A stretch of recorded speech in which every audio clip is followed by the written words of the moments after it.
শুভেচ্ছা সহ আমন্ত্রণ প্রত্যেককে নিলয় গ্রিন ব্লক 18 সংলাপে আপনাদের সাথে আছি আমি আমিনুল মজলিস। দর্শক, আপনারা জানেন সমসাময়িক ও জনগুরুত্বপূর্ণ বিভিন্ন বিষয় নিয়ে আমাদের আলোচনা অনুষ্ঠান। বাংলাদেশ ভারত সম্পর্কের একটি স্পর্শকাতর বিষয় সীমান্ত। এই সীমান্তে রয়েছে সৌহার্দ্য, রয়েছে সংঘাত, উত্তেজনা, রয়েছে ট্র্যাজেডি। আমরা যখন কথা বলছি ঠিক সেই সময়ে বাংলাদেশের বিজিবি এবং ভারতের বিএসএফের মহাপরিচালক পর্যায়ের একটি বৈঠক, 4 দিনের এই বৈঠক দিল্লিতে অনুষ্ঠিত হচ্ছে। আজকে প্রথম দিন। খবর এসেছে এই বৈঠকে যে বিষয়গুলো নিয়ে আলোচিত হবে সেগুলোর মধ্যে রয়েছে সীমান্তে হত্যা, পুশিন, নিরাপত্তা। সঙ্গত কারণেই আমাদের আজকের আলোচ্য বিষয় আমরা রেখেছি পুশিন, সীমান্তে উত্তাপ, দিল্লিতে সংলাপ। এ বিষয়ে আলাপ করবার জন্য স্টুডিওতে রয়েছেন দুজন সম্মানিত অতিথি। আমাদের সাথে রয়েছেন রাজনৈতিক ও নিরাপত্তা বিশ্লেষক মেজর অবসরপ্রাপ্ত ইমরান, রয়েছেন সিনিয়র সাংবাদিক ও কলাম লেখক জনাব আব্দুল আওয়াল ঠাকুর। এছাড়া অনলাইনে আমাদের সাথে যুক্ত হয়েছেন জাহাঙ্গীরনগর বিশ্ববিদ্যালয়ের আন্তর্জাতিক সম্পর্ক বিভাগের অধ্যাপক জনাব ফজলুল হালিম রানা। আপনাদের অনুষ্ঠানে স্বাগত। প্রিয় দর্শক, আপনারা যারা অনুষ্ঠান দেখছেন না, আশা করছি পুরো অনুষ্ঠান জুড়েই আপনাদেরকে সাথে পাবো। আপনাদের জ্ঞাতার্থে জানিয়ে রাখি, অনুষ্ঠানটি সরাসরি ফেসবুকেও সম্প্রচারিত হচ্ছে। সেক্ষেত্রে facebook.com/ATN বাংলা অনলাইন এই লিঙ্কে ক্লিক করলে আপনারা অনুষ্ঠানটি দেখতে পাবেন। কথা না বাড়িয়ে আমরা চলে যাব মূল আলোচনায়। প্রথমেই জনাব ইমরান, আপনাকে দিয়ে আলোচনা শুরু করছি। আমাদের যে আজকের আলোচ্য বিষয় আপনি শিরোনামে শুনছিলেন, পুশিন, সীমান্তে উত্তাপ, দিল্লিতে সংলাপ। আমরা বলছি বর্তমানের যে সীমান্ত পরিস্থিতি, আপনি নিজে, আমরা জানি যে বিডিআরের সিইও ছিলেন আপনি লালমনিরহাটে। আপনি তৎকালীন বিডিআর, এখন যেটি বিজিবি, সেখানে দায়িত্ব পালন করেছেন। বর্তমানের যে সীমান্ত পরিস্থিতি, এটি কতটা সংবেদনশীল আপনার কাছে কি মনে হয়? হ্যাঁ, এটা তো এখন যে বার্নিং ইস্যু, এতে কোনো সন্দেহ নাই। বাংলাদেশের স্বাধীনতার পরে আমার মনে হয় সীমান্তে এই ধরনের উত্তেজনা, এই ধরনের যে অকওয়ার্ড সিচুয়েশন, এটা তৈরি হয়নি এখন। হ্যাঁ, আপনি বলতে পারেন মাঝে মাঝে হয়েছে, কিন্তু সেটা এইরকম লং টার্ম যেটা, অর্থাৎ এবারে বিএনপি সরকার আসার পরে যে সিচুয়েশনটা তৈরি হয়েছে, এটা আমি খুব শীঘ্র দেখি নেই, আমার মনে পড়ে না। আমি 2012 সালে রিটায়ার করেছি, কিন্তু এর মধ্যে এরকম আমি যে পরিস্থিতি এটা দেখি নেই।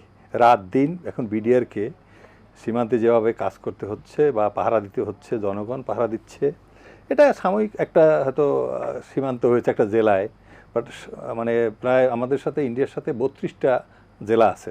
26টা জেলা হলো বর্ডারিং বেশি আর কি, যেটা ধরেন হিলট্রাক্স এরিয়া, ওগুলো আমরা বান্দরবান, এগুলি তো ধরেন ওই যে বার্মার সাথে, মায়ানমারের সাথে, এই সাইডটা আমরা একটু কম রাঙামাটি, এগুলির আপনার অল্প, মানে ওই সমস্ত ট্রেন দিয়া পুশিন করাও সম্ভব না। আর আর এটা আসলে মানে ফ্রি, যদিও ফ্রি, বাট ওখানে ওই সিচুয়েশনটা ডেভেলপ করবে না, এটা অন্য কারণ আছে।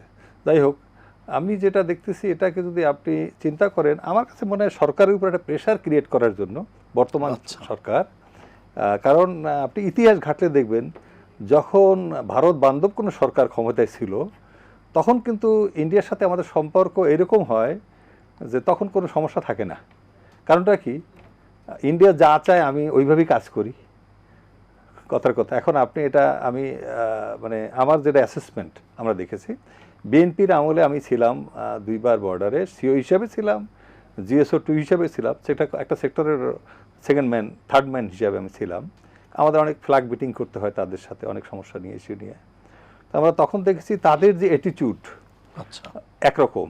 আর যখন আওয়ামী লীগ বা হাসিনা সরকার ছিল, আমি হাসিনা সরকারের সময় ছিলাম বিডিআরে, কিন্তু আমি দেখছি এনভায়রনমেন্টটা একটা আলাদা থাকে, এত চাপ থাকে না, প্রেশার থাকে না। মানে যে সরকারকে চাপে রাখার জন্য, নাজেহাল করার জন্য একটা অস্থিতিশীল পরিবেশ তৈরি করার জন্য এগুলো হয়। দেখেন আপনি যদি একটা ইনসিডেন্ট ধরেন, 3 থেকে 6 দিন, 6 তারিখ, 3রা জুন থেকে 6 তারিখে 21 জনকে তারা পুশিন করার চেষ্টা করছে একটা জায়গাতে। এরকম করে বিভিন্ন জেলা, আপনি যে আমি সাতক্ষীরা, লালমনিরহাট, আপনার নওগাঁ, জয়পুরহাট, যশোর, বিশেষ করে যশোর, এই লালমনিরহাটে প্রতিনিয়ত রাত দিন তারা চেষ্টা করতেছে পুশিন করা। অথচ ভারতের সাথে আমাদেরকে, পশ্চিমবঙ্গের কিন্তু আমাদের বর্ডার হলো 2216 কিলোমিটার, 4096 কিলোমিটারের মধ্যে পশ্চিমবঙ্গের সাথে আমাদের 2216 কিলোমিটার। আচ্ছা, এই 2216 কিলোমিটারের মধ্যে 579 বা 569 কিলোমিটার আমাদের মানে তার কাটার বেড়া নাই, বিভিন্ন কারণে। সেটা ভূমিগত একটা ব্যাপার আছে, আরেকটা আছে হয়তো জমি অধিগ্রহণ করতে পারেনি, যেটা শুভেন্দু সরকার এসে, এখন বলে ডাবল ইঞ্জিন সরকার। দিল্লিতে যে সরকার ছিল বিজেপি, এখন পশ্চিমবঙ্গে তাই আসছে। তো এখন মানে দিল্লি যা চায় এ তাই করে, মানে ওইভাবেই আর কি। এখন এইখানে যেটা ইস্যু হয়েছে যে বাংলাদেশের যারা আমরা জনগণ, আমাদের যারা সীমান্তের মানুষ, তারা কিন্তু এইটা আরও হারে হারে টের পায় এবং তারা কিন্তু আরও এটা ভালো বোঝে। আপনি যদি স্টাডি করেন দেখবেন, কেন আমি বলি, আমাদের যে বর্ডারগুলিতে আপনার প্রচুর ফেন্সিলের ফ্যাক্টরি আছে। আচ্ছা, বর্ডারগুলোতে। এবং আমি কলকাতা শহরে নিজে গিয়েছি, আমি একবার গিয়েছি, এবং আমার কোনো একটা কারণে একজনের কাশির ট্যাবলেট আনতে বলছিল, আচ্ছা, সামথিং লাইক ফেনারগান। হ্যাঁ, তা আমি কিন্তু কাশির ট্যাবলেট, মানে আমরা এই অনেকে ফেনারগান বা ফেন্সিডিলকে বলে কাশির ঔষধ, এই সমস্ত বলে, মানে যারা একটু ভারত বান্ধব বা ভারত ভক্ত। কিন্তু আপনি যদি এটার মধ্যে নিকোটিন, এটার যে পরিমাণ, সেটা কিন্তু কাশি সিরাপ না, আসলে এটা আপনাকে জেনারেশনকে শেষ করে দেবে, এই অ্যাডিকশন। হ্যাঁ, তা আমি খুঁজে একটা ফেন্সিডিল পাইনি কোনো ফার্মেসিতে। তো ভারতে যদি এটা উৎপাদন হয়, তাহলে ভারতের ফার্মেসিতে এটা থাকবে না কেন, যদি বৈধ হয়, তাই না? তাই এইটা বানানোই হয়েছে বাংলাদেশের বর্ডারে ঢুকানোর জন্য, মানে বাংলাদেশে ঢুকবে আমাদের। তারপর আপনি যদি মিথানল পান, মিথানল বাংলা যে মদ বানায়, এটা এমফিটামিন যেটা দিয়ে ইয়াবা বানায়, তা এগুলি আপনি সব, আবার গাজার, আপনি কিছু কিছু পদ্মা স্তরে যদি আপনার যান, আপনি কুষ্টিয়া মেহেরপুরে আমি ছিলাম, ওখানে জালঙ্গি একটা বিওপি আছে, রামকৃষ্ণপুর আমাদের চরের মধ্যে, পদ্মার মধ্যে, আপনি দেখবেন নদীর মধ্যে দিয়া আপনার বাসে করে ওই যে বেঁধে ফেন্সিল পাঠানো হয়, হাজার হাজার ফেন্সিল, আপনি একটু গরু আনতে পারবেন না। আচ্ছা, এখন মানে ইন্ডিয়া থেকে। হ্যাঁ হ্যাঁ, এখন আপনি বলতে পারেন হ্যাঁ আমাদের লোক কি দায়ী না? আমাদের লোক অবশ্যই দায়ী, কিন্তু আমাদের যদি ভারত বেড়াই দিলা, যখন তুমি বেড়া দিলা আবার দরজা খোলার সিস্টেম রাখলা, হ্যাঁ, কেন? উদ্দেশ্য কি তোমার? এখন এদের হলো কি সুবিধা মতো ওইখান দিয়ে আপনার ফেন্সিলে ঢুকাই দিবে, মদ ঢুকাই দিবে, অস্ত্র ঢুকাই দিবে, নো প্রবলেম। আবার আমার ইচ্ছা হয় না, আমি দেব না।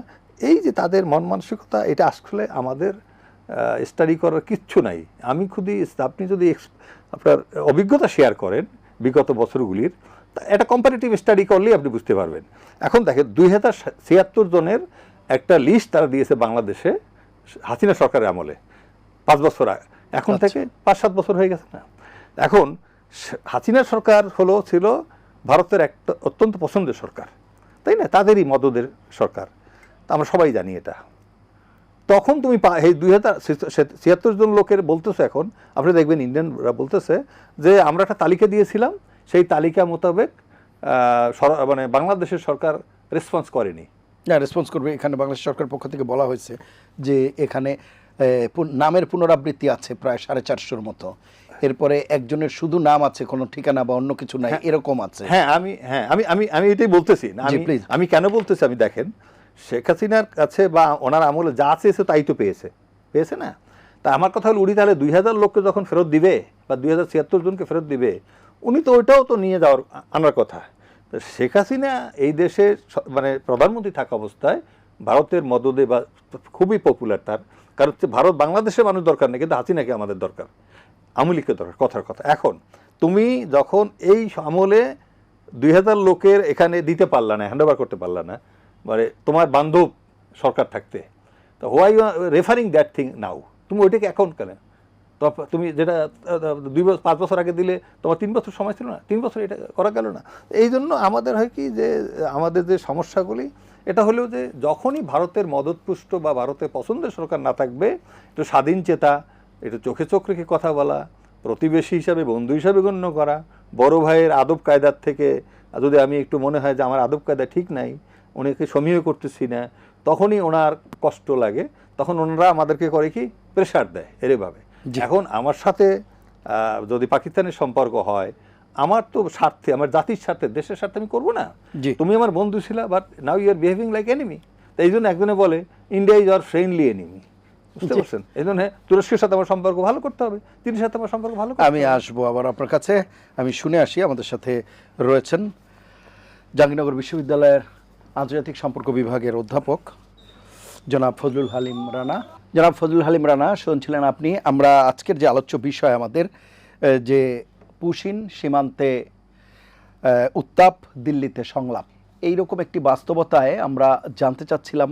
আমাদের সাথে রয়েছেন এখানে সামরিক বাহিনীর সাবেক কর্মকর্তা এবং বিডিআরে উনি ছিলেন, মেজর ইমরান। বলছিলেন যে কেন এই সংঘাতগুলো তৈরি হচ্ছে, বিভিন্ন সময় ওনার অভিজ্ঞতা শেয়ার করছেন। আমরা আপনার কাছে একটু জানতে চাই যে এই যে সীমান্তের সংঘাত, এগুলো কি কোনো বিচ্ছিন্ন ঘটনা কিনা, কিংবা প্রতিনিয়ত কেন এটি নিয়মিত কিনা, বিষয়গুলো কেন হচ্ছে, আপনার কাছে কি মনে হয়? আমার কাছে দেখুন, এই মুহূর্তের যে বাস্তবতা, সেই বাস্তবতায় আমাকে বলতে হচ্ছে যে এটা এক ধরনের দুটো রেজিম আমরা বলতে পারি। একটা হচ্ছে যে প্রিভিয়াস যে রেজিম ছিল, অর্থাৎ প্রিভিয়াস রেজিম বলতে আমি হচ্ছে ইন্টারিম গভর্নমেন্টকে মিন করছি। তো সেই রেজিম এবং বর্তমান রেজিম বলতে এখন আমাদের দেশে যেমন একটি নতুন সরকার ব্যবস্থা রয়েছে, ঠিক তেমনি আমাদের যেহেতু একটা পৃথিবীর অন্যতম বৃহৎ বর্ডার হচ্ছে বাংলাদেশের সাথে ভারতের, কাজেই ভারতের এই ওয়েস্ট বেঙ্গলের যে বর্ডার, এখানেও কিন্তু একটা নতুন রেজিম। কাজেই এখন এই ক্ষমতার যে পট পরিবর্তন, সেই প্রেক্ষাপটে দেখা যায় যে রাজনৈতিকভাবে আপনার দুটো দেশেই এক ধরনের অস্থিরতা বিরাজ করছে। ওয়েস্ট বেঙ্গলও কিন্তু এখন যে সরকার ব্যবস্থা আপনি দেখছেন, দীর্ঘদিনের যে সেটেলমেন্ট ছিল ওয়েস্ট বেঙ্গল, আমরা জানি যে সেখানে বামদের রাজনীতি, তৃণমূলের রাজনীতি, তো হঠাৎ করে সেখানে মানে বিজেপির উত্থান। তো এই সব কারণে এই ব্যাকগ্রাউন্ডকে আপনার নিতে হবে, এবং এইটা এক ধরনের স্ট্র্যাটেজিক যে আপনার ম্যাচুরিটি, সেইটার একটা অভাব আমি বলতে পারি, কিংবা হচ্ছে গিয়ে ডিপ্লোম্যাটিক প্রুডেন্স আমরা যেটাকে বলি, যে অথবা আপনার আমি বলবো না যে মিসট্রাস্ট, এইটা কাইন্ড অফ একদম এক ধরনের ট্রাস্ট ডেফিসিট তৈরি হয়েছে, অর্থাৎ দুটো রাষ্ট্রের মধ্যে। তো যার ফলে এখন দেখা যায় যে আপনার দুই পক্ষই এক ধরনের, যেমন আপনি খেয়াল করেছেন যে আমাদের সীমান্তে বর্ডারে আপনি যখন যান, তখন কিন্তু দেখা যায় বিজেপি বা আমাদের বর্ডার গার্ড বাংলাদেশ যেমন খুবই কনসাস কিংবা খুবই উত্তেজিত, আমি বলবো যে তাদের যে বডি ল্যাঙ্গুয়েজ, তাদের যে ভাষা, ঠিক তেমনি ওপারে যারা ওয়েস্ট বেঙ্গলে রয়েছে তাদেরও কিন্তু একইভাবে, তারাও কিন্তু, অর্থাৎ হঠাৎ করে মনে হয়েছে যে তারা নতুন কোনো ক্ষমতা পেয়েছে এবং তারা সেটাকে জাহির করার চেষ্টা করছে। কাজেই এটা কিন্তু মূলত আমি এই ব্যাকগ্রাউন্ডটুকু বললাম এজন্য যে এই রেজিম পরিবর্তন পাশাপাশি এখানে আমাদের দেশে যেমন আমরা দুটো রেজিম পেয়েছি গত 2 বছরে, ঠিক তেমনি ওখানেও কিন্তু একটা রেজিম চেঞ্জ। কাজেই এইটার একটা ইফেক্ট বা ইম্প্যাক্ট আপনাকে তো নিতে হবে। তো সেইটা বাংলাদেশের মানুষ, আমরা যারা সাধারণ জনগণ, আমরাও যেমন। বর্তমান সরকার প্রসঙ্গে আপনার বক্তব্যটা কি? এই যে রেজিমের কথা বলছেন, সেখানে বর্তমান সরকার যে রেজিম, সেই সম্পর্কে আপনার বক্তব্যটা কি? আপনার সেই জায়গায় এখন বর্তমান সরকারকে তো আপনার এখানে আমি একিউজ করব না, কারণ বর্তমান সরকার তো হচ্ছে প্রিভিয়াস যে গভর্নমেন্ট ছিল তাদের এক্সটেনশন, কিংবা তাদের এক ধরনের ধারাবাহিকতা, ব্যাক টু ব্যাক একটা গভর্নমেন্ট আসছে। যেমন ওই সময় এই প্রসঙ্গটা এ কারণেই আসছে, ওই সময় তো আপনি এখানে স্লোগান দিয়েছেন, কথায় কথায় বলেছেন যে দিল্লি না ঢাকা। হ্যাঁ, এবং আপনার এই আমি আমার সম্মানিত সহ আলোচক যারা রয়েছেন তাদের প্রতি সম্মান রেখেই বলছি, যেহেতু একজন রিটায়ার্ড আর্মি অফিসার রয়েছেন, ওনাদের দেখেন অনেক কলিগ কিন্তু তখন বলেছেন যে আমরা 3 দিনে দিল্লি দখল করব, 24 ঘন্টায় কলকাতা দখল করব।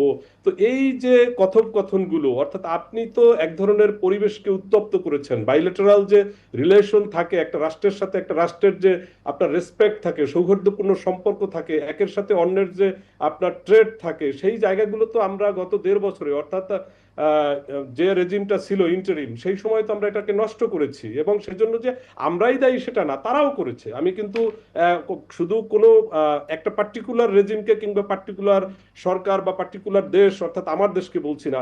ঠিক একইভাবে ইন্ডিয়াও কিন্তু একই কাজ করেছে।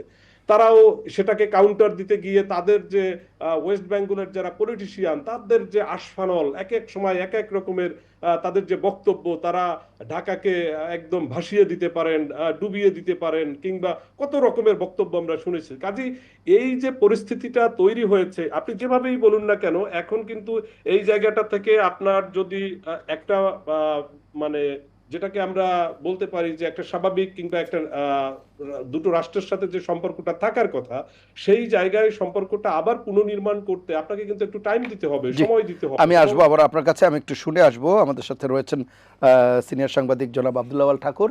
একটা বিরতি নিয়ে এসে আমরা এই আলোচনাটায় যুক্ত হই। প্রিয় দর্শক, নিলয় গ্রিন ব্লক এটিএন সংলাপে পর্যায়ে নিচ্ছি বিরতি, থাকুন আমাদের সঙ্গে।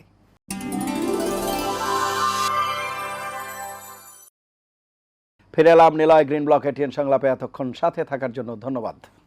জনাব আব্দুল আওয়াল ঠাকুর জি, শুনছিলেন জনাব ফজলুল হালিম রানা এবং মেজর ইমরান বর্তমানের যে ভারত বাংলাদেশ সম্পর্ক, বিশেষ করে সীমান্তে যে উত্তাপ, পুশিন এবং অন্যান্য বিষয় নিয়ে সেগুলো নিয়ে কথা বলছিলেন। আপনার বক্তব্য শুনবো। দীর্ঘদিন থেকে সাংবাদিকতার সাথে আছেন, কাছ থেকে বিষয়গুলো দেখছেন, মাঠ পর্যায়ে যে বাস্তবতা সেটিও আপনি দেখেছেন, আপনার মূল্যায়ন শুনবো। আমি ধন্যবাদ আপনার মাধ্যমে যারা দর্শক তাদেরকে। আমি কথা শুরুতে একটু দুটো বিষয় নিয়ে একটু পয়েন্ট আউট করে নিয়ে শুরু করতে চাই। একটা হচ্ছে যে ঢাকা জাহাঙ্গীরনগর বিশ্ববিদ্যালয়ে আন্তর্জাতিক সম্পর্ক বিভাগের শিক্ষক তিনি বলেছেন একটা জিনিস কিন্তু আমি বুঝি না, বাংলাদেশ তো নয়, বিশ্বের যতগুলো দেশে বড় সীমান্ত আছে, মার্কিন যুক্তরাষ্ট্রের সাথে কানাডার সীমান্ত আছে, চীনের সাথে মঙ্গোলিয়ার আছে, সোভিয়েত ইউনিয়নের সাথে কাজাকিস্তানের আছে, এবং সেই সব দেশগুলোতে অহরহই সরকার পরিবর্তিত হয়। মার্কিন যুক্তরাষ্ট্র কানাডা দখল করতে চেয়েছে, তার প্রদেশ করতে চেয়েছে, কিন্তু তারপরেও কি মার্কিন যুক্তরাষ্ট্র এবং কানাডা সীমান্তে জঙ্গল পরিষ্কার করে দর্শক মানুষের সুবিধা করা ছাড়া সেখানে কি এমন কোনো ঘটনা ঘটেছে যে সরকার পরিবর্তনের কারণে মার্কিন যুক্তরাষ্ট্র কানাডার উপরে আক্রমণ বসিয়ে দিয়েছে, বা চীন মঙ্গলের উপর কোনো আক্রমণ করেছে? তাহলে বাংলাদেশ ভারত সীমান্তে সরকার পরিবর্তনের কারণে আক্রমণ হবে কেন? এই যে আক্রমণের কথাটা, বাংলাদেশে সরকার পরিবর্তন বাংলাদেশের আভ্যন্তরীণ বিষয়। বাংলাদেশ শেখ হাসিনাকে পছন্দ করবে না ইউনূসকে পছন্দ করবে না তারেক রহমান সাহেবের, বাংলাদেশের নিজস্ব বিষয়।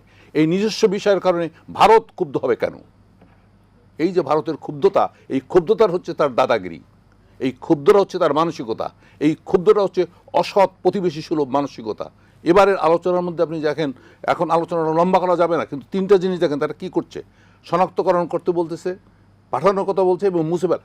বাংলাদেশ একটা কথার উপর বারবার জোর দিচ্ছে, যদি অভিবাসনের ব্যাপারটা থাকে, অভিবাসনের ব্যাপারটা শুধু ভারতে নয়, মার্কিন যুক্তরাষ্ট্র অভিবাসনের ব্যাপার আছে, ইউরোপে অভিবাসনের ব্যাপার আছে, আন্তর্জাতিকভাবে অভিবাসনের একটা আইন আছে, নিয়ম নীতি আছে। বাংলাদেশ এবং বিজেপি ভারতীয় সরকারকে বলছে যে ওই নিয়ম নীতিটা আপনি অনুসরণ করেন। তাহলে সেই নিয়ম নীতিটা অনুসরণ করতে ভারতের সমস্যা কোথায়? আমি যদি মনে করি, আজকে যদি বিজেপি মনে করে যে বাংলাদেশে ভারতের 1 লক্ষ নাগরিক অবস্থান করতেছে, আমি পুষিন করে দেব, ভারত কি গ্রহণ করবে? এটা যদি বাংলাদেশ বিজেপি আমাদের বিজেপি যদি মনে করে যে বাংলাদেশে ভারতের 1 লক্ষ নাগরিক আছে যারা ভারতীয় নাগরিক, আমরা আজকে রাত তাদেরকে পুষিন করবো, ভারত কি গ্রহণ করবে? কি বিনিময়ে ভারত কি করবে? বিনিময়ে ভারত যুদ্ধ ঘোষণা করবে। কার্যত ভারত বাংলাদেশকে উস্কাচ্ছে। কেন উস্কাচ্ছে? এই যে আমরা বলি পশ্চিমবাংলার পরিবর্তন, বিজেপির পরিবর্তন, এটা তো সবসময় ভারতের আভ্যন্তরীণ। পশ্চিমবাংলা ভারতের একটি রাজ্য, সেখানে বিজেপি থাকলো না কংগ্রেস থাকলো তাতে আমাদের কিছু আসে যায় না, কারণ তারা সিদ্ধান্ত নিয়েছে যে বাংলাদেশ একটি স্বাধীন রাষ্ট্র এবং পশ্চিমবাংলা ভারতের অংশ। এই সিদ্ধান্তটা 47 সালে গ্রহণ করেছে। শুনুন, আজকে বাংলাদেশের সাথে তাদের তো ওই সম্পর্ক, আমরা কে বাংলা বলি, কে হিন্দি বলি, কে আজান, তারা ভারতীয়, আমরা বাংলাদেশি। এবং সীমান্তটা কখনো ইট কাঠ পাথর এবং জমি নয়, সীমান্তটা মানুষের ব্যাপার। এইখানে মানুষের কিন্তু মানবিক ব্যাপার আছে। আজকে যে আলোচনার বৈঠক, সেখানে মেইন পয়েন্ট কি কি? সেখানে তারা বলছে সীমান্তে যে কিলিং, হত্যা, এটা বন্ধ করতে হবে। সেখান থেকে সীমান্তে এই যে ভাই যে কথাটা বললেন যে বাংলাদেশে পাচারের জন্য তারা মাদকের উৎপাদন করছে, সেখান থেকে তারা মাদক বাংলাদেশে পাচার করছে। বাংলাদেশ বলছে যে এটা তারা বন্ধ করো। 150 কিলোমিটারের মধ্যে শূন্যরেখার মধ্যে কোনো স্থাপনা করা যাবে না। যে কথাগুলো বাংলাদেশ বলছে, এইটা বাংলাদেশ ছোট বলে ভারত মনে করতে মানা যাবে না। এখানে যে বৈঠকটা হচ্ছে এটা 57তম বৈঠক। গত 56টা বৈঠকেতে এই আলোচনাগুলো হচ্ছে, 75 সাল থেকে আলোচনা হচ্ছে। ভারত কি কানে দিচ্ছে? আওয়ামী লীগ সরকারের সাথে ভারত যেটা করেছে এটা তো কোনো সরকার টু সরকারের আলোচনা না, এটা হচ্ছে পিঠ চাপড়ানো আলোচনা। শেখ হাসিনা বলেছে আমি যা ভারতকে দিয়েছি তা কোনোদিন কেউ এর উত্তরে যেতে পারবে না। বিনিময়ে ভারত তাকে কি দিছে? সেটা হচ্ছে তাকে এখন আশ্রয় দিছে। তাহলে ভারত যদি অভিবাসন নিয়ে প্রশ্ন করে, তাহলে শেখ হাসিনাকে আশ্রয় দিয়েছে কোন যুক্তিতে? সেখানে হাজার হাজার আওয়ামী লীগরা ভারতে অবস্থান করতেছে কোন যুক্তিতে? সেখানে বসে বাংলাদেশ বুদ্ধি চক্রান্ত করছে কোন যুক্তিতে? যদি অভিবাসনই এখানে মূল বিষয় হয়, বিষয়টা অভিবাসন নয়, বিষয়টা হচ্ছে ভারত তার একটি নীল নকশা বাস্তবায়নের জন্য কিছু ইস্যুকে হাতে তুলতে চাচ্ছে। কথাটা তিনি বলেছেন একটা জায়গায়, ইউনূস সরকার, আমি ইউনূস সরকার নিয়ে কথা বলছি না, ঢাকা না দিল্লি এ স্লোগান নতুন নয়। আজকে তো বাংলাদেশ পদ্মা ব্যারেজ করছে, তা পদ্মা ব্যারেজের দাবি তো সে 1961 সাল থেকে শুরু না, হচ্ছে। উনি যেটি বলছেন যে ডিপ্লোম্যাটিক তো কিছু নর্মস থাকে। ডিপ্লোম্যাটিক ভারত মানছে না, ভারত মানছে না, মানে আমরা কতটা আমাদের দিক থেকে সেই দায়িত্বশীলতার পরিচয় দিলাম। আমরা তো ফজলুল হালিম রানা সেই বিষয়টি না, এ পর্যন্ত আপনি রিপোর্টটা দেখেন, গত মিটিংও বাংলাদেশের যিনি তিনি বলছেন যে আমরা কূটনৈতিক আলোচনা অব্যাহত রেখেছি, কিন্তু তাতে তো কোনো রেজাল্ট নাই। তাহলে আরেক পক্ষ তো শুনতে হবে, কান বধির হয়ে তো তার কাছে পৌঁছানো যাবে না। তা ভারত তার কানকে বধির করে রেখেছে, কারণ বাংলাদেশ মনে করে ছোট দেশ, বাংলাদেশ তার একটা প্রতিবেশী দেশ, বাংলাদেশকে যেমন খুশি ডিল করা যায়, এই জায়গাটাই হলো সমস্যা যে বাংলাদেশকে। এবং এইটা হচ্ছে তিনি একটা কথা বলেছেন, এবং এটা কতদিন আমাদের তথ্যমন্ত্রী বলেছে, আরও কেউ কেউ বলেছে, ভারতের চোখে চোখ রেখে কথা বলতে হবে। এই যে চোখে চোখ রেখে কথা বলার কথাটাই কিন্তু ভারতের গাত্রদাহের কারণ হয়েছে। আমি একটু শুনে আসি। কারণ এই কথাটা কিন্তু পাকিস্তানের ক্ষেত্রে ঘটেছে, এছাড়া তো কোথাও কাঁটাতার নাই। বাংলাদেশ এবং পাকিস্তান ছাড়া চীনের, আর কিন্তু চীনের সাথে কি ভারত কাঁটাতার দিচ্ছে? দেয় নাই তো। তা চীনকে দিচ্ছে না কেন? চীনকে কাঁটাতার দিচ্ছে না, কাঁটাতারের জন্য বাংলাদেশকে কেন পছন্দ? চীনের থেকে কি বাংলাদেশ তার বড় শত্রু? তা তো নয়। চীনের যে শক্তি এবং ক্ষমতা, সে বাংলাদেশ সেই ধরনের কিছুই না। তাহলে বাংলাদেশের জন্য কাঁটাতার দিচ্ছেন, চীনের জন্য তো দিচ্ছেন না, কারণ চীনকে আমি তোয়াক্কা করেন। তাহলে ওই যে কথাটা, শেয়ানে শেয়ান মিলতে হবে। বাংলাদেশকে যদি তার চোখটা উল্টাতে দেখতে পারে, ওই যে দাসত্ব বৃত্তির পরিবর্তে যদি প্রতিবেশী সুলভ আচরণ করতে হয়, তাহলে ভারত বুঝবে যে এই কথাগুলো ঠিক না। আমাদের ডিপ্লোম্যাটিক জোনে যে কথা, ডিপ্লোম্যাটিক জোনে কথা বলা উচিত, ভদ্রভাবে কথা বলা উচিত, ভদ্র আচরণে এবং ভদ্রভাবে রাষ্ট্রীয় মর্যাদা এবং আন্তর্জাতিক সম্মানের ভিত্তিতে কথা বল, তাহলে এটা সমাধান কিছু না। অভিবাসী থাকলে বাংলাদেশ আসবে। জি, ধন্যবাদ। শুনে আসি। মেজর ইমরান, যে বিষয়গুলো আলাপ করছিলাম এর মধ্যে আপনি বলছিলেন, যেটি ফজলুল হালিম রানা বলছেন যে সাম্প্রতিক সময় আমাদের যে ভারত বাংলাদেশ সম্পর্ক, সেটিকে মানে সেটির ক্ষেত্রে বলছেন যে ইন্টারিম গভর্নমেন্ট এবং পরবর্তীতে যে আবার নতুন গভর্নমেন্ট, এখন কিছুটা সময় লাগবে। বিষয়গুলো কিভাবে দেখছেন? আসলে এটা সময় লাগার কিছু না, এটা হলো আপনার মানসিকতা। ভারতকে আপনি যদি তার যে ডিম্যান্ড, যেরকম একটা বসংবদ নমনম সরকার সে চায়, সেরকম না হলে কখনোই সে এটা করবে না। আপনি দেখেন আমাদের প্রেসিডেন্ট জিয়াউর রহমানের 4.5 বছর 4.5 বছর আপনি দেখেন যে সমানে সমান একটা ইয়ে ছিল, এবং ভারতও কিন্তু পরে সেটা মানতে বাধ্য হয়েছে। এখন আপনি দেখেন জিয়াউর রহমান যেটা আমাদের এই যে মধ্য এশিয়া, এই যে দক্ষিণ এশিয়ায় একটা সম্পর্ক বিল্ড আপ করার জন্য একটা সার্ভ করেছিল, ভারত কিন্তু এটাকে ইনঅ্যাক্টিভ করে দিয়েছে। পাকিস্তান থাকলে তারা যাবে না এরকম। But this is not the attitude. এখন ভারতের যে অ্যাটিটিউড, এই অ্যাটিটিউড থেকে তো সে বের হয়ে আসতে পারে নাই। এখন আমি তোমারে গায়ে মানে না, আপনি মোরল, তোমার তো মোরল হতে হলে মানে ব্যবহার ওরকম হতে হবে, আচরণ ওরকম হতে হবে। এখন আপনি বলেন, শেখ হাসিনাকে দেওয়ার জন্য আমরা চিঠি লিখলাম প্রত্যার্পণ আইনে, যেটা এক্সট্রা একটা আজকে এটা কত মাস হলো, যে সরকার তো চলে গেল, অন্তর্বর্তী সরকার চলে গেল, এখন আসলো একটা গণতান্ত্রিক সরকার, তাই না? তা তোমরা কি রিটার্ন দিয়েছো? উত্তরও তো দেয়নি, একটা আমাদের যে চিঠির উত্তরও দেয়নি। এখন অনেকেই আপনি দেখবেন আমাদের মানে যারা মানে বিজ্ঞজন বা যারা ধরেন বলে ওটাকে আমরা কি সুশীল সমাজ, এরা দেখবেন এখন আজকে যে ভারতে পশ্চিমবঙ্গে আপনি এই যে ইলেকশনটা হলো, এটার মধ্যে অনেক কিছু আছে, সেটা নিয়ে আমরা বলতে চাই, তাদের ইন্টারনাল, কিন্তু এই যে গরু কোরবানি নিয়ে বন্ধ, দেখেন হাজার হাজার হিন্দু ক্ষতিগ্রস্ত।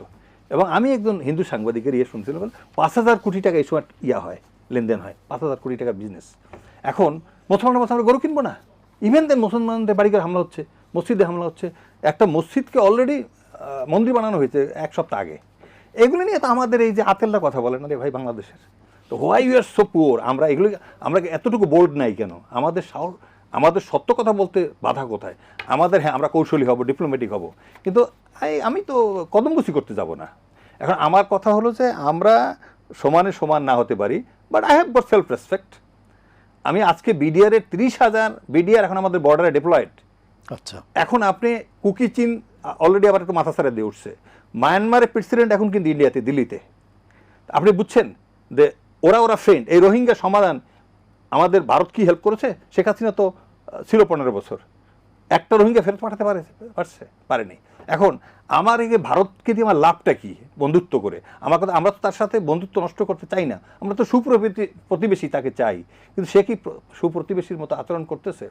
আজকে যে আপনি হিলট্যাক্সে যদি আপনি খবর নেন, আমি ইন্টারনাল কিছু খবর আপনাকে, আই সার্ভড ইন হিলট্যাক্স ফর 7 years, ওখানে এখন ভাই আবার অস্ত্র দিয়ে শান্তি বাহিনীকে আবার তাজা করতেছে তারা।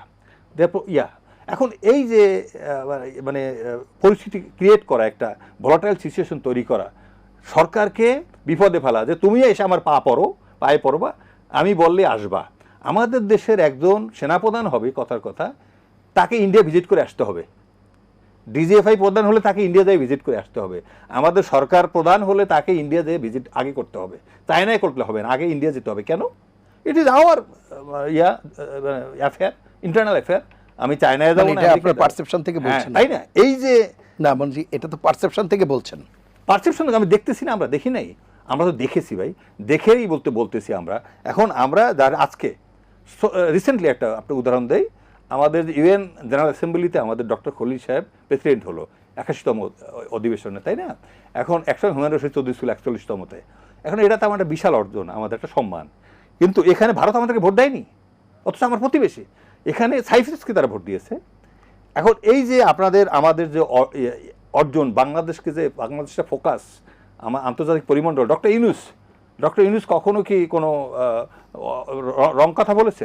উনি যা বলেছে উনি তো সঠিক কথাটা বলেছে। আপনি দেখেন, উনি বলছে if we are disturb, your 7 sisters will be disturbed also. এটা ওদের কথার উপরে। আর আমার ভাই যেটা বললো একটা, যে আমরা যে বলেছি যে কলকাতা দখল করবো অমুক সমুক, এখন ময়ূখ রঞ্জন চক্রবর্তী এই শুভেন্দু অধিকারীর 15 মিনিটে ঢাকা দখল করবে, এটা না উনি সেটি উল্লেখ, হ্যাঁ আমি বললাম, এই যে ওইটার কাউন্টার এগুলি বলা হয়েছে। এবং আপনি দেখেন আমাদের ইয়েতে এই যে বর্ডারে যে কিলিংটা হয়, ওয়ার্ল্ডের হাইয়েস্ট কিলিং। তুমি নেপালের বর্ডারে একটা লোককে কিলিং করেছো, নেপালে বিশাল আন্দোলন, বন্ধ, আর ওখানে হয়নি। বাংলাদেশে তুমি তো কথায় কথায় কিলিং করো, এখন আপনি ফেলানিকে ঝুলাই রাখে নাই বলেন। আর এবার আপনি কি জানেন এটা ইন্ডেমনিটি দেওয়া, মানে যদি কোনো কিলিং হয় বর্ডারে, হ্যাঁ, সেইটার কোনো বিচার হবে না। ফেলানিটা নিয়ে একটু লাফালাফি আমরা কিছুটা করেছিল, কিন্তু ফাইনালি সেই বিচার কি কোনো খবর আছে? এখন এই যে আমাদের কেন তুমি ইন্ডেমনিটি দেওয়া, তুমি আমার দেশের নাগরিক, যদি আপনি ধরে রেড ক্লিফের আর মাউন্ট ব্যাটেনের, রেড ক্লিফ তো ভাগ করছিল না বর্ডারটা, বা রেড ক্লিফ ভাগ করছে কত ঘন্টায়, এটা তো অনেকে আমরা জানি না। উনি মাত্র 5 সপ্তাহ না 4 সপ্তাহ সময় পেয়েছিল। উনি 8 জুলাই আসছে 1947 সালের, আর আগস্টের 15 তারিখে ভাগ হয়ে গেছে। ওনার নীল কালি দিয়ে উনি এরকম টেনে গেছে, উনি বর্ডারে যায়নি, দেখে নেই। আমরা বর্ডারে গিয়েছি, আমার ভাই প্রফেসর সাহেব বর্ডারে যায়নি, আমি বর্ডারে গিয়েছি, আমি হেঁটেছি 0 লাইন ধরে, মাইলের পর মাইল হেঁটেছি, ঠিক আছে? এইরকম গেছে। এইখানে পড়ছে আপনার পাকঘর, এইখানে পড়ছে আপনার মূলবাড়ি, একটা ইন্ডিয়াতে পড়ে গেছে, একটা আমাদের মধ্যে মানে বাংলাদেশে পড়ে গেছে। পুকুরের এক পার পড়ছে ওখানে, এর মসজিদের মেম্বার পড়ছে ওখানে, বারান্দা পড়ছে এই সাইডে। This is the reality. এখন আপনার কোনো ভাই ওখানে আছে, কোনো ভাই এখানে আছে।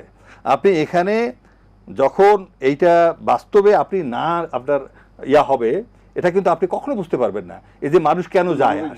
হ্যাঁ হ্যাঁ, এবং আত্মীয় স্বজন, প্রচুর আত্মীয় স্বজন ওখানে। আপনি জানেন হোসেন মোহাম্মদ এরশাদ সাহেব প্রেসিডেন্ট ছিল যে বাংলাদেশের, ওনার বাড়ি দিনহাটায়, কুচবিহারে। তো ওনারা যখন কুচবিহারকে পাকিস্তানের সাথে জয়েন করতে চাইলো, আন্দোলন করলো, রিয়াজউদ্দিন ভোলা মেয়ে, ওনার মামা টামারা, তখন পাকিস্তান সরকার খবর হয়ে গেল ওনাদেরকে অ্যারেস্ট করার জন্য। ওনারা কিন্তু তখন বাংলাদেশে, পূর্ব পাকিস্তান চলে আসলো। এখন ওনার আত্মীয় স্বজন তো ওখানে আছে, এরশাদ সাহেব আছে, এরশাদ সাহেবের চাস্তো ভাইরা বা তাদের বংশধর তো এখনও দিনহাটায়। তাহলে আপনার কিছু রিয়ালিটি আছে না। আর আসামে আমাদের ভাসানী সাহেব ছিল না, ওনার সংসদ সদস্য ছিল না। তো আপনার আসামে প্রচুর টি গার্ডের জন্য ব্রিটিশরা বাংলাদেশিকে, বাঙালিদেরকে নেয় না ওখানে। এখন এইরকম প্রচুর আছে। এখন আপনি যদি আজকে শুভেন্দুর মা বরিশালের, তার শুভেন্দুর মা, তাহলে ভাই তুমি তাকে পোষণ করো। এখন আমরা যে বাংলাদেশের যে আওয়ামী লীগের লোক আছে, বা যারা সরকারের স্বৈরাচার যারা পালিয়ে গেছে, ইন্ডিয়াতে প্রচুর আছে না, তো তারা তো confirm Bangladeshi. Push in, give them, we don't mind, তাদেরকে দাও, আমরা তাদেরকে চাচ্ছি। কিন্তু যেটা নিয়ে বিতর্ক আছে, এখন আমার বাবা মা আমরা ইন্ডিয়াতে চলে গেছি কোনো কারণে, কাজে বা বিভিন্ন কারণে, আত্মীয়, এখন আমার ওখানে গিয়ে সন্তান হয়েছে, সে তো বাইবর্ন ইন্ডিয়ান। নাগরিকত্বের তো কতগুলো ধারা আছে, একদম জন্মগতভাবে ওই দেশি, ইমিগ্রান্ট হিসাবে ওই দেশের নাগরিক হতে পারে, তাই না? সুতরাং প্রত্যেক সূত্রে এই বিভিন্নভাবে হয়। তা আমি শুধু সুবিধা মতো ব্যাখ্যা করব, আর একটা আমার পছন্দের সরকার আসবে না যখন আমি তাকে গ্রিফের মধ্যে রাখতে চাবো। ইসে মানে ইন্ডিপেন্ডেন্ট কান্ট্রি, এটা বুঝতে হবে। যেখানে আমরা 9 মাস যুদ্ধ করেছি, তোমার 13 দিনের যুদ্ধ আর 9 মাসের যুদ্ধ তোমরা শুধু 9 মাসকে অস্বীকার করবা, 13 দিনের যুদ্ধকে শুধু তোমরা হাইলাইট করবা, ইন্ডিয়া পাকিস্তান যুদ্ধ বলবো নো, এটা কিন্তু আমাদের বাংলাদেশের মুক্তিযুদ্ধ, তোমাদের কাছে সেটা আমি আসবো আবার আপনার ভারত কাছে, যুদ্ধ হতে পারে। শুনবো জনাব ফজলুল হালিম রানার কাছেও। একটা বিরতি নিয়ে আসবো। প্রিয় দর্শক, নিলয় গ্রিন ব্লক এটিএন সংলাপে এ পর্যায়ে নিচ্ছে বিরতি, থাকুন আমাদের সঙ্গেই।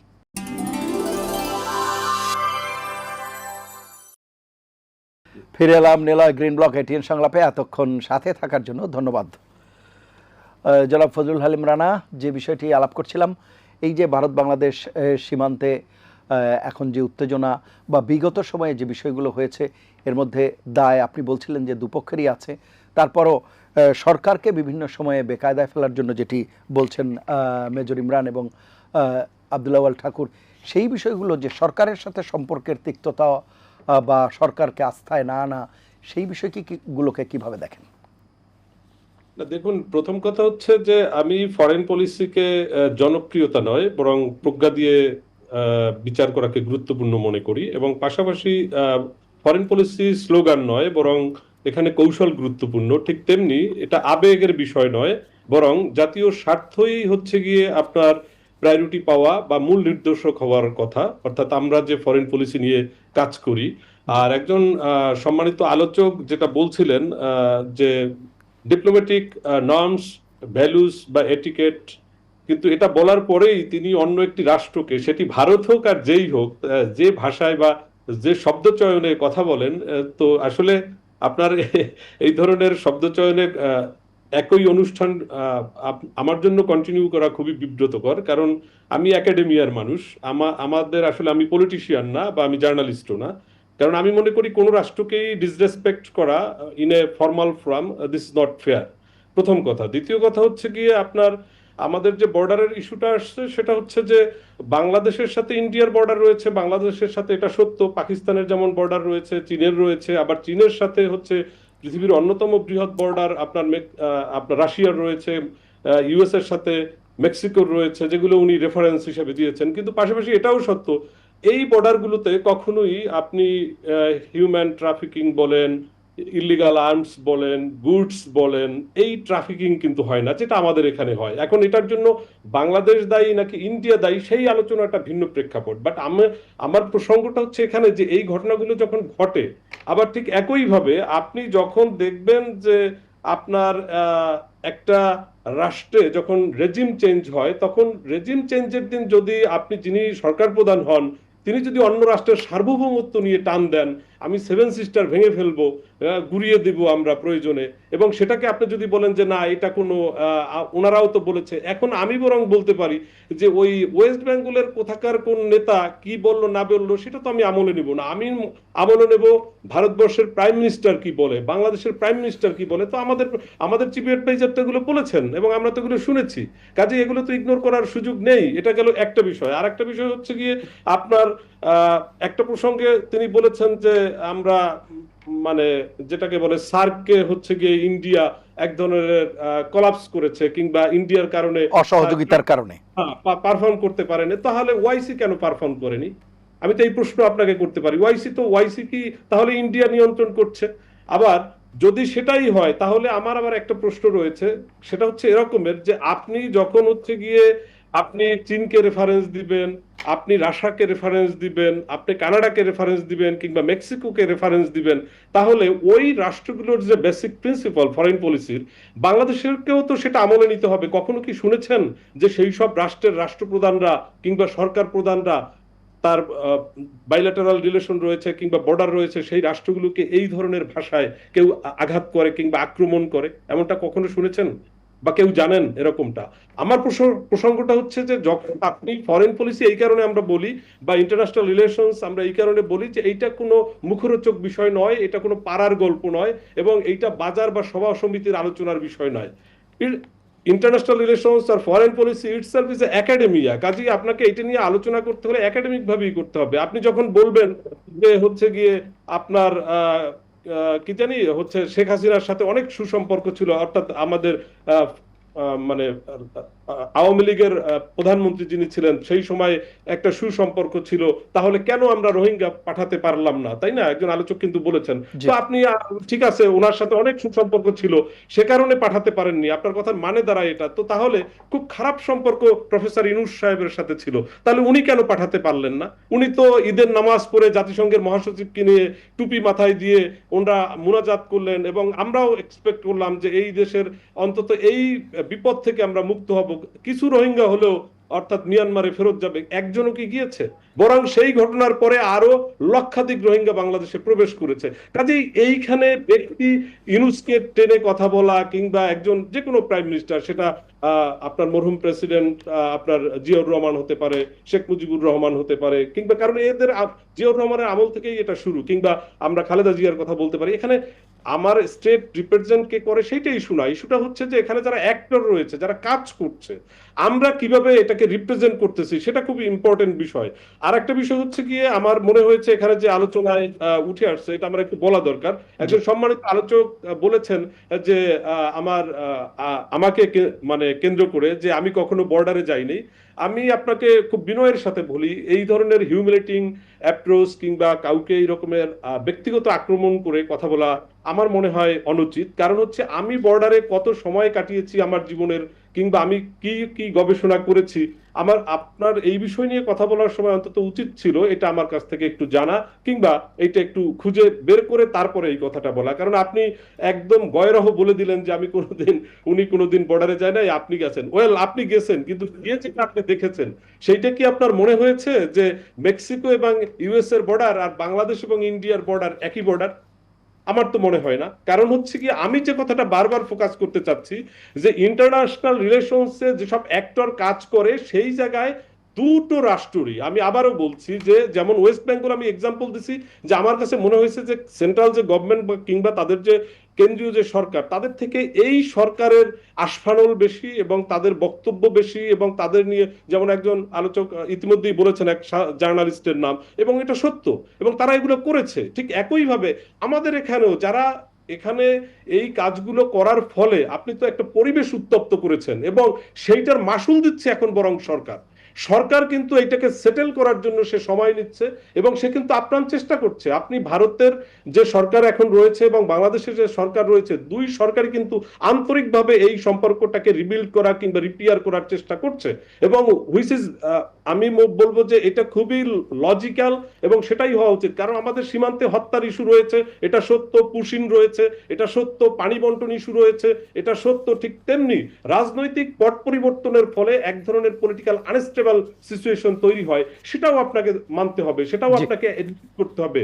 এবং এই ঘটনাগুলো যখন ঘটে, তখন কিন্তু আপনার সরকার বরং বিপদে পড়ে, যেমনটা বিপদে পড়েছে বাংলাদেশ সরকার, ঠিক একইভাবে ভারতের কেন্দ্রীয় সরকারও এখনো বিপদে রয়েছে। যে কারণে তারা, আপনি বলুন যদি ওরকম হতো ইন্ডিয়ার, আমি অ্যাপ্রোচটা আপনাকে একটা পার্টিকুলার এক্সাম্পল দিয়ে বলি। যেদিন বাংলাদেশের প্রধানমন্ত্রী শপথ নিলেন, সেদিন কিন্তু ভারতের স্পিকার তিনি কিন্তু এখানে এসেছেন, এবং সেটাকে কিন্তু তারা কনগ্রাচুলেট করেছেন, প্রাইম মিনিস্টারের, ইন্ডিয়ান প্রাইম মিনিস্টারের মেসেজ কনভে করেছেন। কাজে এগুলো কিন্তু খুবই পজিটিভ একটা রোল আমরা মনে করি। একইভাবে বাংলাদেশ থেকে কিন্তু বারবার আমরা দেখেছি, ইভেন বিএনপি ক্ষমতায় আসার আগেও কিন্তু আমরা দেখেছি যে বিএনপি স্থায়ী কমিটির একটা টিম ইন্ডিয়াতে গিয়েছে, এবং হুইচ ইজ গুড। কারণ হচ্ছে দুটো রাষ্ট্রতে এরকম রাইভাল ক্যারেক্টার হতে পারে না, যেখানে হচ্ছে গিয়ে বিশাল একটা আপনার হচ্ছে গিয়ে আমাদের সাথে তাদের মানে কি বলা যায়, বর্ডার শেয়ারিং রয়েছে। কাজেই আপনি যদি বারবার এই যে মুখরোচক কথা বলেন, মাঠ গরম করার কথা বলেন, যে কারণে আমি বলছি যে আপনার পররাষ্ট্রনীতি আসলে আপনি যদি পলিটিক্যালি ক্যাশ করতে চান কিংবা মাঠ গরম করতে চান, আপনি অনেক কথা তর্কের জন্য আপনি আমাকে আক্রমণ করে বলতে পারেন, আমি আমি আমি পলিটিশিয়ান না, আমি এটাকে খুব সিরিয়াসলি নেব না। কিন্তু মূল বিষয় হচ্ছে যে এখানে স্লোগান ইম্পর্টেন্ট না, স্ট্র্যাটেজি ইম্পর্টেন্ট। অসংখ্য ধন্যবাদ, রাখতে হবে। আপনার আপনি বক্তব্য যে একেবারে কথাগুলো, আমি এটা একটা এক্সাম্পল হিসেবে বলছি, যেখানে কিন্তু এই কথাগুলো চলছে। ঢাকায় এরকমের যখন কথাগুলো বলেন, তারাও তো একটা রাষ্ট্র, স্বাধীন সার্বভৌম রাষ্ট্র, আমিও একটা স্বাধীন সার্বভৌম রাষ্ট্রের নাগরিক। কাজেই একে অন্যকে তো রেসপেক্টটা করতে হবে। আপনি এখানে বসে আপনি একটা সামাজিক ফোরামে কিংবা একটা টক শোতে আপনি যাচ্ছে তাই একটা দেশকে গালমন্দ করবেন, আবার আপনি বলবেন যে না ডিপ্লোম্যাটিক নর্মস ভ্যালুস রয়েছে, সেটাকে সব রাষ্ট্রের রেসপেক্ট। ক্লিয়ার, আপনার বক্তব্য একেবারে স্পষ্ট। অসংখ্য ধন্যবাদ। সময় স্বল্পতার জন্য এগিয়ে নিতে পারছি না। জনাব আব্দুল আওয়াল ঠাকুর, আপনি কিছু যুক্ত করবেন, এরপরে আমরা মেজর ইমরানের কাছে যাব। সাম্প্রতিকভাবে এই উদ্ভূত যে পরিস্থিতি, তা থেকে উত্তরণের পথ বা ইতিবাচক দিকে কিভাবে যাওয়া যায়? কিভাবে যাওয়া যাবে সেটা তো আলোচনা হচ্ছে। যাওয়ার তো একটাই পথ। আজকে মার্কিন যুক্তরাষ্ট্র এবং ইরানের যুদ্ধ দিয়ে দেখেন না কেন, এই যুদ্ধটা কেন লাগলো? যুদ্ধটা বন্ধ করলো কে, শুরু করলো কে? ইরানের উপর আক্রমণ করেছিল মার্কিন যুক্তরাষ্ট্র, সেই কিন্তু নিজ দায়িত্বে যুদ্ধ বন্ধ করেছে। ইরান কিন্তু যুদ্ধ বন্ধের ব্যাপারে যায় নাই। যুদ্ধ করতে গিয়ে সে দেখছে সে যেতে নাই, বরঞ্চ তার যে ক্ষতি হয়েছে এইটা মাসুল দিতে গিয়া আজকে মধ্যপ্রাচ্যে তার এখন পরিস্থিতি খারাপ। অর্থাৎ যুদ্ধ যে শুরু করেছে, যে অনৈতিক যুদ্ধ যে শুরু করেছিল, তাকেই যুদ্ধটা বন্ধ করতে হয়েছে। এবং ইরানের সাথে মার্কিন যুক্তরাষ্ট্রের মূল দ্বন্দ্ব কোথায়? মূল দ্বন্দ্ব হচ্ছে ইরানের শাহ সেখানে পালিয়েছে গণ অভ্যুত্থানে খোমেনি আন্দোলনের মধ্য দিয়ে। ইরানের ইসলামিক স্টেট হচ্ছে মার্কিন যুক্তরাষ্ট্রের নীতিগত শত্রুতার কারণ। অর্থাৎ ইরানের সরকার, ইরানে যদি সরকার পরিবর্তিত হয় তাহলে মার্কিন যুক্তরাষ্ট্রের সাথে বন্ধুত্ব হবে। আগেও ছিল, মার্কিন যুক্তরাষ্ট্র, ইরান, পাকিস্তান মিলে একটা জোট ছিল।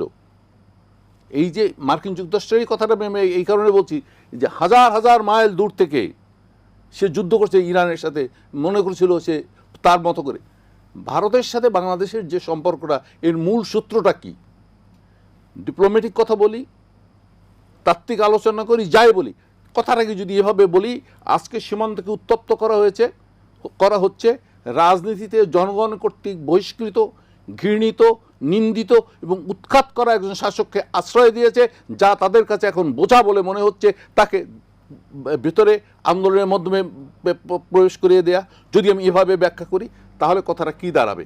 তাহলে কথাটা এই দাঁড়াবে যে বাংলাদেশের স্বাধীন জনগণের ইচ্ছাকে ভারত সরকার গুরুত্ব দিচ্ছে না। তাকে সেই জায়গাতে গুরুত্ব দিতে হবে। এর বন্ধ করতে হলে, পরিস্থিতিকে নিয়ন্ত্রণ করতে হলে, আমি ডিপ্লোম্যাটিক ল্যাঙ্গুয়েজে যত কথাই বলি, চোর না শোনে ধর্মের কাহিনী, সুতরাং তাকে শোনাতে হয় হাত কেটে।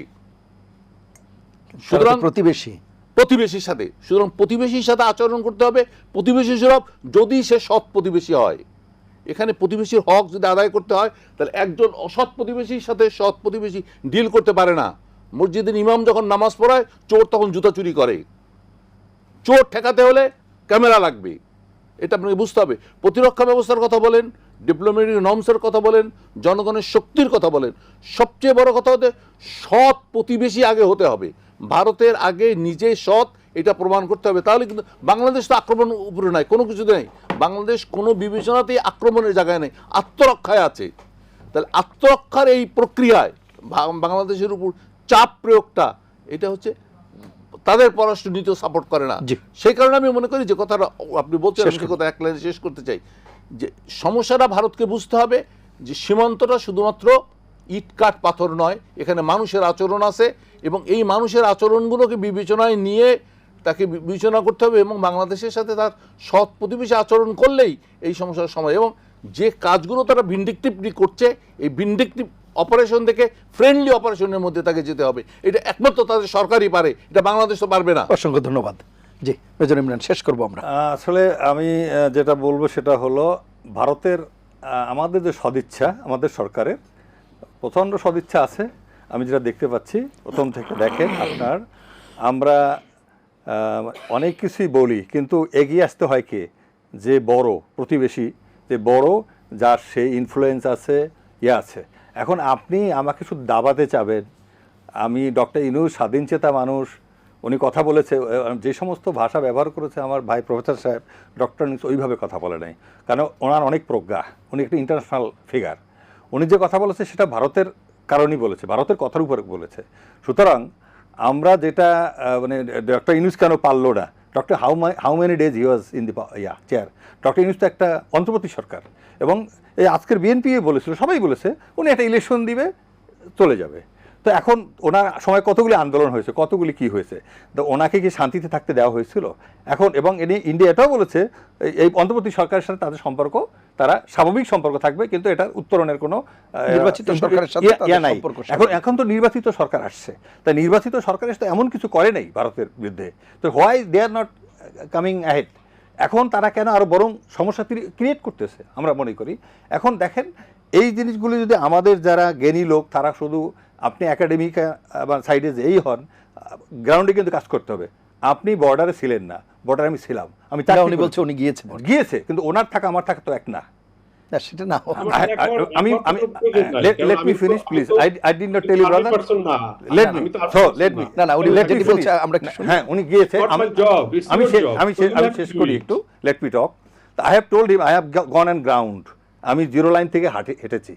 আমি সুনামগঞ্জ বর্ডার বলে নিয়ে বলে আমরা পাহাড়ের মধ্য দিয়ে আমরা এগুলি করছি। সেই এক্সপিরিয়েন্স উনি কোনদিন পাবে না। না, পাওয়ার কথাও না। আমি বর্ডারে 6 মাস ছিলাম, লাসারিপাড়া, রামগড়, যেটা ইন্ডিয়ার প্যাটের মধ্যে, ঠিক আছে? আমি ওখানে ছিলাম, আমি জানি হাউ দ্য ইন্ডিয়ানস আর। এখন আমি মানে মদ আসতে দিব, গরু আসতে দিব না। আমি ফেন্সিল আসতে দিব, মিথানল আসতে দিব, এমফিটামিন আসতে দিব, ওইটা আসতে দিব না। This is India, you shall have to accept this reality. Your people are killed by the Indians, BSF, we don't kill that people. এইগুলো আমাদেরকে মানতে হবে।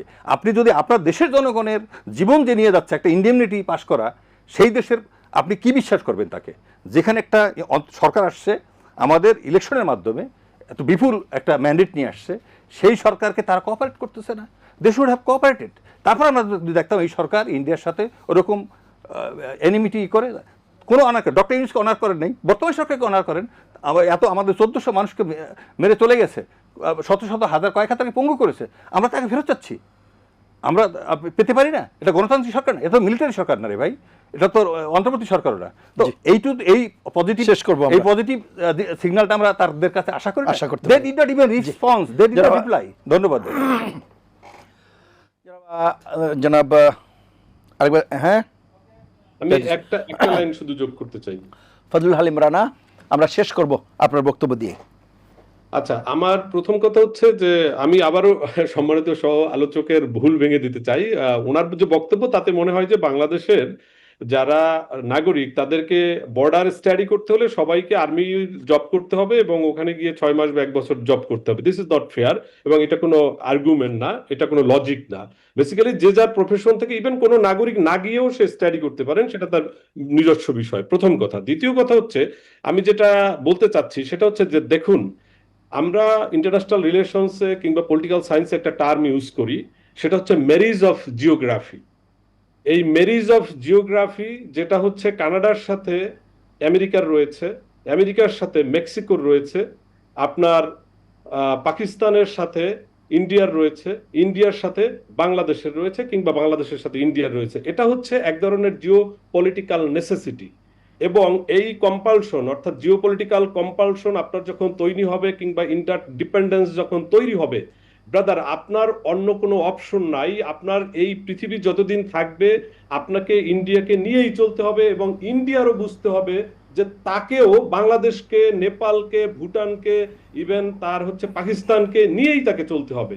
কিন্তু সেই জায়গায় আমি কেন বললাম যে এটা হচ্ছে ম্যারিজ অফ জিওগ্রাফি? আমার বর্ডার লাইনটা একটা বৃহৎ বর্ডার লাইন, এবং এটা হচ্ছে গিয়ে একটা জিওপলিটিক্যাল নেসেসিটি। কাজেই আমার জায়গা থেকে যেমন, আমার জায়গা থেকে, বাংলাদেশের জায়গা থেকে যেমন আমরা পজিটিভলি অ্যাপ্রোচ করছি, ইন্ডিয়ান গভর্নমেন্টও, আমি বারবার বলছি, আমি কিন্তু সেখানকার পিপলের কথা বলছি না, ইন্ডিয়ান গভর্নমেন্ট কিন্তু পজিটিভলি রেসপন্স করছে, এবং আপনাকে সময় দিতে হবে। আবারও বলছি, এইটা ফুটবল ম্যাচ না যে আপনি 90 মিনিটস বেঁধে দিবেন আপনার ফরেন পলিসি, আপনি একটা আউটকাম নিয়ে আসবেন। এভাবে হয় না ফরেন পলিসি।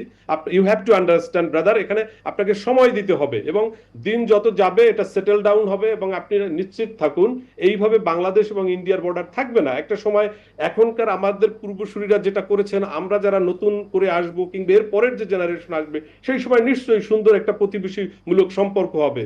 কাজেই আমি মনে করি যে এটা এমন কিছু হয়নি বা এমন কোনো ঘটনা ঘটেনি যেটা নিয়ে আমাদের ডিমোরালাইজ হওয়ার কোনো কারণ আছে, কিংবা আমাদের খুব বেশি অ্যাংরি হওয়ার কোনো সুযোগ আছে, এমনটা আমি মনে করি। অসংখ্য ধন্যবাদ আপনাদের তিনজনকে অনুষ্ঠানে অংশ নেওয়ার জন্য। প্রিয় দর্শক, এই ছিল আজকের নিলয় গ্রিন ব্লক এটিএন সংলাপ।